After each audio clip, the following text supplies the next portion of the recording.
আলোচনার সূচনা লগ্নটি ছিল অত্যন্ত গাম্ভীর্যপূর্ণ, যখন একজন বয়স্ক ব্যক্তি ডাক্তার জাকির নায়েকের সামনে দাঁড়িয়ে অত্যন্ত বিনীতভাবে কিন্তু দৃঢ় কণ্ঠে প্রশ্ন তুললেন যে পৃথিবীতে কেন বহু ধর্মের প্রয়োজন রয়েছে এবং কেন মানুষে মানুষে এত বিভেদ ও সংঘাত বিদ্যমান।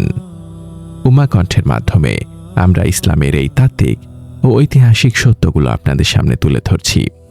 আমাদের সকল কার্যক্রম এবং গবেষণাধর্মী আলোচনার তথ্য পেতে নিয়মিত ভিজিট করুন আমাদের ওয়েবসাইট www.umakontho.com এবং আমাদের ফেসবুক পেজ ও ইউটিউব চ্যানেলের সাথেই থাকুন।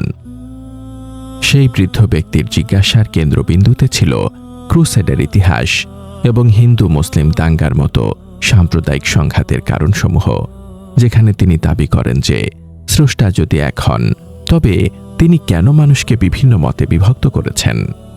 এ প্রশ্নের উত্তরে ডাক্তার জাকির নায়েক অত্যন্ত চমৎকারভাবে পবিত্র কোরআনের সূরা হুজুরাত থেকে উদ্ধৃতি প্রদান করেন, যেখানে আল্লাহ সুবহানাহু ওয়া তাআলা ঘোষণা করেছেন যে হে মানবজাতি, আমি তোমাদেরকে এক পুরুষ ও এক নারী থেকে সৃষ্টি করেছি এবং তোমাদেরকে বিভিন্ন জাতি ও গোত্রে বিভক্ত করেছি, যাতে তোমরা একে অপরের সাথে পরিচিত হতে পারো।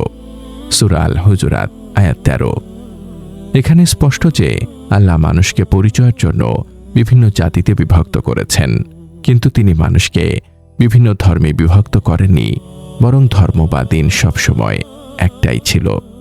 যারা ধর্ম নিয়ে দলাদলি বা উপদল তৈরি করে তাদের সম্পর্কে আল্লাহ কঠোর সতর্কবার্তা প্রদান করেছেন এবং বলেছেন যে যারা দিন বা ধর্ম সম্পর্কে নানা মতের সৃষ্টি করে তাদের সাথে ইসলামের কোনো সম্পর্ক নেই এবং আল্লাহ হাশরের ময়দানে তাদের কৃতকর্মের চূড়ান্ত হিসাব গ্রহণ করবেন।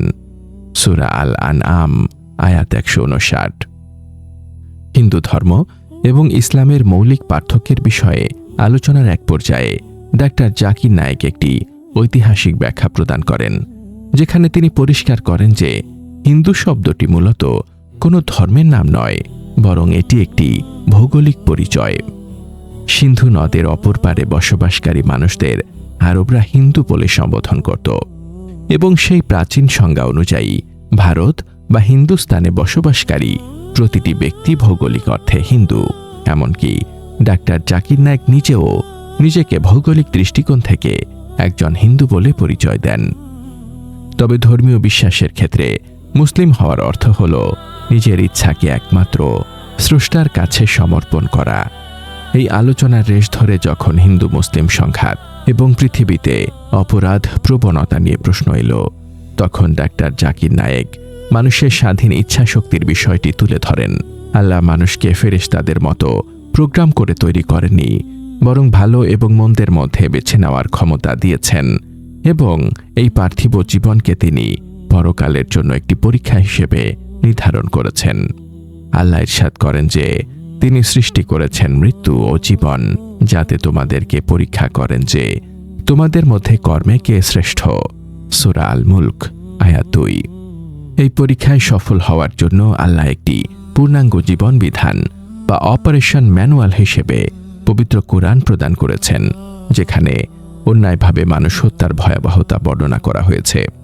কোরআনের নীতি অনুযায়ী যদি কোনো ব্যক্তি অন্যায়ভাবে অন্য কোনো মানুষকে হত্যা করে, সে যেন পুরো মানব জাতিকেই হত্যা করল, আর কেউ যদি একজনকে বাঁচায়, সে যেন পুরো মানব জাতিকেই রক্ষা করল। সূরা আল মায়েদা আয়াত 32। আলোচনার পরবর্তী অংশে একজন অমুসলিম ব্যক্তি প্রশ্ন তুললেন যে আল্লাহ কেন মানুষের উপাসনা চান এবং কেন তিনি অন্য প্রাণীদের তুলনায় কেবল মানুষের উপরই উপাসনার দায়ভার চাপিয়েছেন। এর জবাবে ডাক্তার জাকির নায়েক একটি ডাক্তার এবং প্রেসক্রিপশনের চমৎকার উপমা ব্যবহার করেন। তিনি বলেন যে ইবাদত বা উপাসনা স্রষ্টার কোনো ব্যক্তিগত লাভের জন্য নয়, বরং এটি মানুষের নিজের কল্যাণের জন্য। যেমন একজন ডাক্তার যখন তার রোগীকে কোনো প্রেসক্রিপশন দেন, তখন সেই ঔষধ সেবন করলে ডাক্তারের কোনো লাভ হয় না, বরং রোগী নিজে রোগমুক্ত হয়। একইভাবে স্রষ্টার উপাসনা হল মানুষের আত্মার শান্তি এবং বিপদগামিতা থেকে রক্ষা পাওয়ার একটি ঢাল। আল্লাহ জিন ও মানুষকে কেবল তার ইবাদত বা উপাসনার জন্যই সৃষ্টি করেছেন। সূরা আয-যারিয়াত আয়াত 56। ফেরেশতা বা অন্যান্য প্রাণীর ক্ষেত্রে স্রষ্টাকে অমান্য করার ক্ষমতা দেওয়া হয়নি, কিন্তু মানুষকেই স্বাধীনতা দেওয়া হয়েছে যাতে সে ইচ্ছাকৃতভাবে স্রষ্টাকে মেনে চলে শ্রেষ্ঠত্ব অর্জন করতে পারে। অভিবাদনের ক্ষেত্রে ইসলাম সর্বদা সাম্য ও শান্তির শিক্ষা দেয়। সংস্কৃত শব্দ নমস্তের অর্থ হল আমি আপনার সামনে নত হই, যা ইসলামের তাওহীদ বা একত্ববাদের সাথে সাংঘর্ষিক, কারণ ইসলামে একমাত্র আল্লাহ ছাড়া আর কারো সামনে মস্তক অবনত করা শিরক হিসেবে গণ্য। এর বিপরীতে আসসালামু আলাইকুমের অর্থ হল আপনার উপর শান্তি বর্ষিত হোক, যা ভ্রাতৃত্বের এক অনন্য নিদর্শন।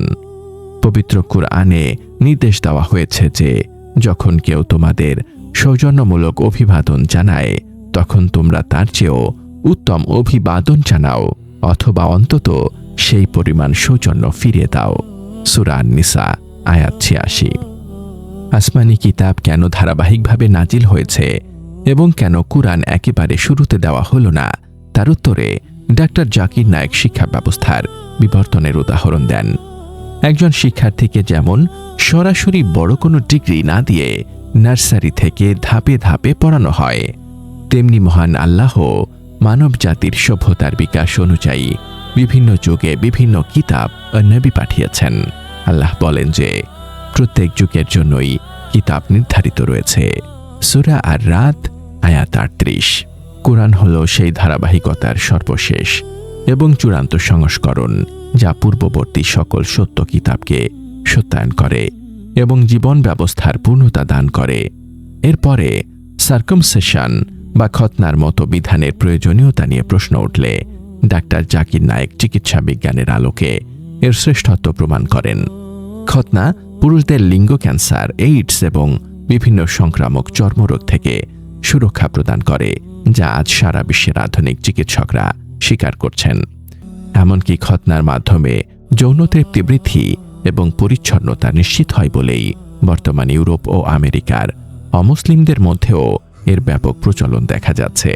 কুরআনের সময়তত্ত্ব নিয়ে নাস্তিকদের উত্থাপিত এক বিভ্রান্তির জবাবে ডাক্তার জাকির নায়েক সূরা হজ এবং সূরা সাজদার প্রেক্ষাপট আবিষ্কার করেন, যেখানে একদিনকে ১০০০ বছরের সমান বলা হয়েছে।